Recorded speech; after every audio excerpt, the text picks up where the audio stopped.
రాజస్థాన్లో ఒక ఘోరమైన అగ్ని ప్రమాదం జరిగింది. అయితే రేపు 21వ తేదీన ప్రధానమంత్రి నరేంద్ర మోదీ గారు ఇప్పుడు ఎక్కడైతే అగ్ని ప్రమాదం జరిగిందో హెచ్పిసిఎల్కి సంబంధించిన రిఫైనరీని ఆయన రేపు ప్రారంభించనున్నారు. కానీ ఈలోపే సోమవారం ఒక దారుణమైన అగ్ని ప్రమాదం జరిగింది. ఇప్పటివరకు ఎంతమంది ప్రాణాలు విడిచారు అనేది అయితే మాత్రం అధికారికంగా ఇంకా ప్రకటన అయితే బయటికి తెలియచేయలేదు.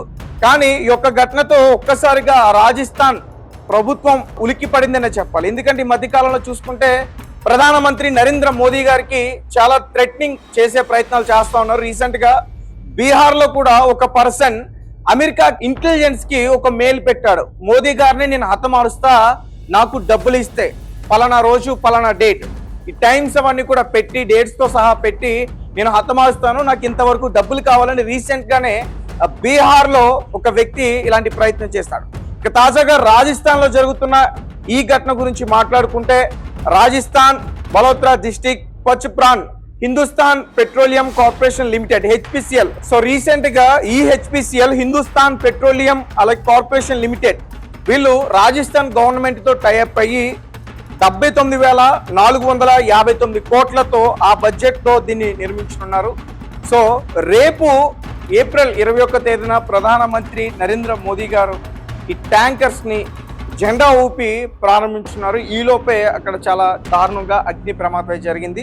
రైట్, దీనికి సంబంధించి మరింత ఇన్ఫర్మేషన్ నేను చెప్పేందుకు ప్రయత్నిస్తాను. అలాగే దేశంలోనే తొలి green field integrated refinery come petrochemical complex గా దీనిని నిర్మించారు. హెచ్పిసిఎల్ అలాగే రాజస్థాన్ ప్రభుత్వాలు సంయుక్త భాగస్వామ్యంతో సుమారు 79,459 కోట్ల భారీ బడ్జెట్ తో ఈ ప్రాజెక్ట్ అయితే చేపట్టడం జరిగింది. ఇక అగ్ని ప్రమాదం సమాచారం అందుకున్న వెంటనే అగ్నిమాపక సిబ్బంది అత్యవసర బృందాలు ఘటన స్థలానికి చేరుకుని మంటల్ని పూర్తిగా అదుపులోకి తీసుకొచ్చే ప్రయత్నాలు జరిగాయి. ఈ ప్రమాదంలో ఇప్పటి వరకు ప్రాణ నష్టం జరిగిందా లేదంటే ఎవరికైనా తీవ్రమైన గాయాలు అయ్యాయనే అధికారికంగా ప్రకటన సమాచారం అయితే ఇంకా బయటకైతే రాలేదు. రేపు జరగనున్న ఈ ప్రారంభోత్సవ కార్యక్రమానికి ప్రధానమంత్రి హాజరై జాతికి అంకితం చేయాల్సి ఉంది.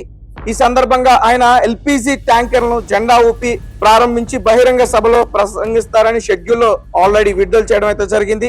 అలాగే కార్యక్రమం కోసం సుమారు 5,000 మంది పోలీస్ సిబ్బందితో భారీ భద్రత ఏర్పాట్లు చేశారు. ఈ ఘటన నేపథ్యంలో మోదీ పర్యటన రిఫైనరీ ప్రారంభోత్సవ కార్యక్రమం అసలు జరుగుతుందా లేదా, పూర్తిగా దాన్ని నిలిపివేస్తారా అనే ఇదైతే ఉంది ప్రస్తుతం. దీనిపై అధికారులు ఎటువంటి నిర్ణయాలు తీసుకునే అవకాశం ఉంది. అలాగే ప్రస్తుతం అగ్ని ప్రమాదానికి సంబంధించిన గల కారణాలు ఏంటి అని అధికారులు అలాగే అన్యాయ డిపార్ట్మెంట్ వీళ్ళందరూ కూడా దర్యాప్తు అయితే చేయడం జరుగుతుంది.